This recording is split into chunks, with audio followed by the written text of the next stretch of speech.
Hello बच्चों।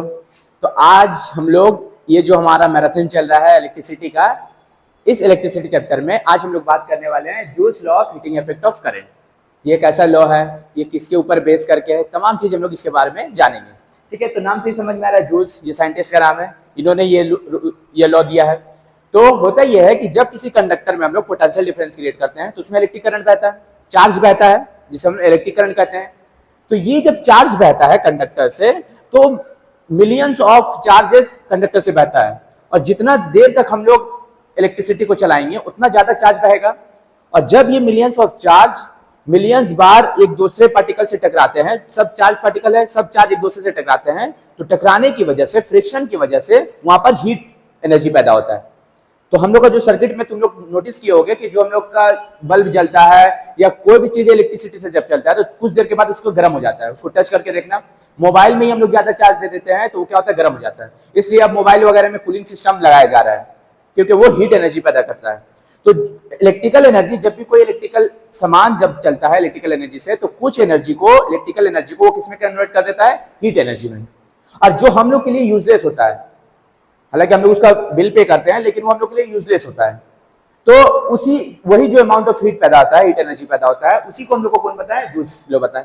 ठीक है, तो बहुत सारा जब चार्ज बहता है कंडक्टर से, तो बहने के दौरान ये चार्जेस आपस में एक दूसरे से क्या होता है, कोलाइड होते हैं, टकराते हैं। हाथ ही बार बार ऐसे ऐसे टकराएंगे हम लोग, कुछ देर बाद क्या होता है, गर्म होता है। ठंड के टाइम में क्या होता है, गर्म करने के लिए हम लोग हाथ को रब करते हैं तो हीट एनर्जी पैदा होता है। तो उसी तरह चार्जेस जब आपस में टकराते हैं तो वहां पे क्या होता है, हीट एनर्जी बनता है।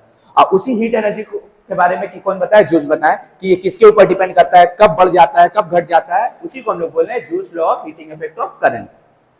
अब ये जो अमाउंट ऑफ हीट एनर्जी बन रहा है, ये किस किस चीज के ऊपर डिपेंड करता है, इसके ऊपर उन्होंने 3 लॉ दिया। यानी जूल्स लॉ के अंदर heating effect of current, current की वजह से जो हीट पैदा होता है, उसके अंदर 3 लॉ है।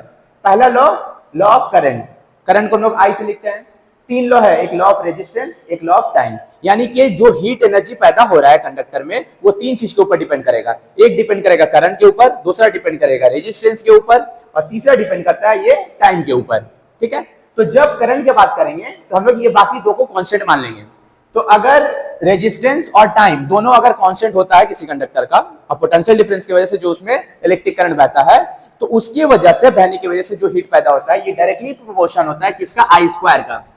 यानी कि अगर हम लोग करंट को 2 टाइम्स कर देंगे तो हीट जो होगा उसका स्क्वायर टाइम, और 2 का स्क्वायर कितना होता है, 4, तो 4 टाइम्स ज्यादा हीट पैदा होगा। एक बल्ब को 10 एम्पियर करंट के साथ लगाओ, एक बल्ब को 5 एम्पियर करंट के साथ लगाओ, तो जो 10 एम्पियर वाला करंट है वो 5 एम्पियर के मुकाबले में 4 टाइम्स ज्यादा हीट प्रोड्यूस करेगा, क्योंकि उसका करंट क्या है, डबल है। और करंट डबल होगा तो हीट एनर्जी 4 टाइम्स पैदा होगा। तो स्क्वायर का यही मतलब है। तो एक तो है कि जितना ज्यादा करंट उतना ज्यादा हीट पैदा होगा। अब अगर ये 2 टाइम्स हो रहा तो ये 4 टाइम्स हीट ज्यादा पैदा होगा। ठीक है, हो गया। अब अगर इस करंट को और टाइम को फिक्स कर दे रहे हैं, कांस्टेंट कर दे रहे हैं, कंडक्टर का अगर करंट और टाइम कांस्टेंट हो जाएगा तो उसमें जो हीट पैदा होगा वो डिपेंड करेगा रेजिस्टेंस के ऊपर। और कैसे डिपेंड करेगा, डायरेक्टली प्रोपोर्शन होगा। जितना ज्यादा रेजिस्टेंस होगा उतना ज्यादा हीट पैदा होगा, क्योंकि रेजिस्टेंस का काम क्या है, जो चार्ज बह कर आ रहा है उसको रोकना, रेजिस्ट करना। और जितना ज्यादा रेजिस्टेंस होगा उतना ज्यादा चार्ज को वो रोकेगा, और जितना ज्यादा चार्ज को रोकोगे उतना उसमें कोलिजन होगा, टकराव होगा, और उतना ज्यादा अमाउंट ऑफ हीट पैदा होगा। तो रेजिस्टेंस के ऊपर भी डायरेक्टली प्रोपोर्शन हो गया। ये हो गया फर्स्ट, ये हो गया सेकंड। और थर्ड जो लॉ होता है इसमें, इसको हम लोग बोलते हैं लॉ ऑफ टाइम। यानी ये टाइम के ऊपर डिपेंड करता है। तुम देख लेना, एक मोबाइल को 2 घंटा चार्ज करो, 2 आवर्स, एक मोबाइल को 4 आवर चार्ज करो, जो 4 आवर वाला है वो ज्यादा हीट करता है। तो जितना ज्यादा हीट करंट फ्लो होगा, जितना ज्यादा देर टाइम के लिए, उतना ज्यादा उसमें हीट पैदा होगा। 2 घंटा किसी को गर्म चला, इलेक्ट्रिक को बल्ब को जला लो, और 4 घंटा जलाओ तो 4 घंटा वाले में ज्यादा हीट पैदा होगा। तो जितना ज्यादा करंट फ्लो होगा उतना ज्यादा कोलिजन होगा, उतना ज्यादा हीट एनर्जी पैदा होगा। तो तीसरा लॉ हो जाता है लॉ ऑफ टाइम। कभी कभी एग्जाम में तीनों नहीं पूछता है, कोई भी से पूछ लेगा, बोल देगा जैसे अगर किसी कंडक्टर में करंट सेम है और रेजिस्टेंस सेम है, तो जो हीट पैदा होगा वो टाइम के कैसे प्रोपोर्शनल होगा, तो डायरेक्टली प्रोपोर्शन होगा, क्योंकि ये दोनों कांस्टेंट है। When current and resistance constant, then amount of heat energy produced is directly proportional to the time।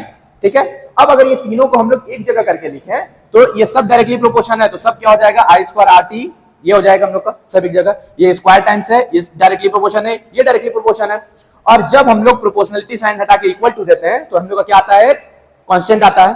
तो यहां पर हम लोग का जो कांस्टेंट आता है वो 1/j आता है, इसलिए हम j को नीचे लिखे हैं, ऊपर नहीं लिखे हैं। क्यों, क्योंकि ये सब जो हम लोग काउंट करते हैं ये अर्ग में काउंट होता है। लेकिन हम लोग अर्ग को जब कैलोरी बनाते हैं तो वो 1/J हो जाता है। इस J का नाम होता है जूल कांस्टेंट। ये J क्या है? जूल्स का कांस्टेंट है, लेकिन इसका नाम होता है mechanical equivalent of heat. J is the mechanical equivalent of heat, जिसका वैल्यू होता है 4.18 जूल पर कैलोरी। ये कैलोरी में नापते हैं हम लोग। अगर अर्ग में नापेंगे फिर ये J ऊपर चल जाएगा, उस वक्त उसका वैल्यू होता है 0.24। लेकिन हम लोग जब इसको कैलोरी में लिखते हैं तो ये J नीचे आ जाता है, इसलिए कांस्टेंट को हम लोग नीचे लिखते हैं, ठीक है, ऊपर में नहीं लिखते हैं। तो H is equal to I square RT by J। J का वैल्यू होता है 4.2 अप्रोक्सीमेटली में मानते हैं, ताकि कभी न्यूमेरिकल्स देते तो वो आसान से कट जाए, ठीक है। तो 4.18 भी लेते हैं और यहाँ पे 4.2 हम लोग अप्रोक्सीमेटली में इसको मान सकते हैं। ये J का वैल्यू होता है, और ये हम लोग का पूरा था joules law of heating effect. बोल देगा अगर किसी कंडक्टर में करंट और टाइम ये दोनों कांस्टेंट है, तो जो हीट प्रोड्यूस होगा, हीट एनर्जी, वो रेजिस्टेंस के कैसे वेरी करेगा? तो कैसे वेरी करेगा? डायरेक्टली वेरी करेगा, ये लिखना है, ठीक है। तो ये हम लोग का जूल्स लॉ था। उम्मीद है तुम लोग को समझ में आया होगा। Thank you. तो अब हम लोग देखते हैं कि अभी हम लोग जो जूल्स लॉ देखे हैं, जिसके बारे में भी पढ़े हैं, तो उसमें किस तरह का न्यूमेरिकल्स आता है। एक एग्जांपल के तौर पे हम लोग ये लेते हैं। देखो सवाल में क्या पूछ रहा है, how much amount of heat is produce, कितना हीट प्रोड्यूस होगा। और हम लोग देखे थे कि हीट जितना प्रोड्यूस होता है वो हम लोग को कौन बताता है? वो हम लोग को जूल्स लॉ बताता है, ठीक है। तो अब दिया क्या है? दिया है कि when a current of 2 ampere, उसमें से कितना करंट फ्लो करेगा? 2 एम्पेयर करंट फ्लो करेगा। तो जो हमको गिवन है पहले उसको लिख लिया। करंट कितना दिया हुआ है? 2 एम्पेयर दिया हुआ है। पासेस थ्रू अ कंडक्टर, एक कंडक्टर से पास हो रहा है, ऑफ रेजिस्टेंस 8.4 ओम, जिसका रेजिस्टेंस कितना है? 8.4 ओम रेजिस्टेंस दिया हुआ है। ये भी हम लोग नोट डाउन कर लिए हैं पहले।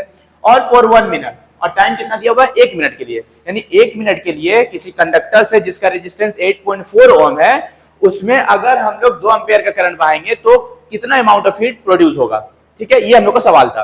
तो हम लोग जानते हैं कि जूल्स लॉ से हम लोग को कौन सा इक्वेशन मिलता है? आई स्क्वायर RT बाई J। यहाँ पे हम लोग को J का वैल्यू पता है, अभी हम लोग पढ़े हैं। J mechanical equivalent of heat होता है, जिसका वैल्यू होता है 4.2, 4.18 भी होता है, एवरेज में हम लोग 4.2 लेते हैं, ठीक है। तो वो हम लोग पुट कर दिए हैं, और बाकी हम लोग को दिया हुआ है I को की जगह 2 दिया है, 2 का स्क्वायर, I का स्क्वायर होता है तो 2 का स्क्वायर, और रेजिस्टेंस में 8.4 है तो 8.4 हो गया। और टाइम में, चूंकि मिनट में नहीं, टाइम हमेशा हम लोग किस में लेते हैं? सेकंड में लेते हैं, तो इसलिए पहले हम लोग मिनट को सेकंड में चेंज कर लिए और फिर यहाँ पे पुट कर दिए। अब अगर हम लोग देखें तो ये डायरेक्ट इससे कट जाएगा, ये 2 टाइम्स में ये इससे कट जाएगा, ठीक है। अब 2 का स्क्वायर कितना होता है? 4 होता है, और 4 2 जा 8 होता है। अब 8 को अगर हम लोग 6 से मल्टीप्लाई करें तो 4 8 6 जा 48, और यहाँ पे 0 है, 0 दे दिए, तो ये हमारा आंसर निकल गया। लेकिन चूंकि हम लोग अमाउंट ऑफ हीट निकाले हैं, तो हीट का यूनिट हम लोग को बैठाना होगा, और हीट का यूनिट क्या होता है? जूल होता है, ठीक है। तो ये हम लोग का आंसर हो गया। तो इस तरह से सिंपल न्यूमेरिकल्स अगर आएगा तो आएगा, ठीक है। तो थैंक यू, आज का यहीं तक। चैनल को लाइक सब्सक्राइब कर देना, ठीक है। अपने दोस्तों को भी शेयर करो।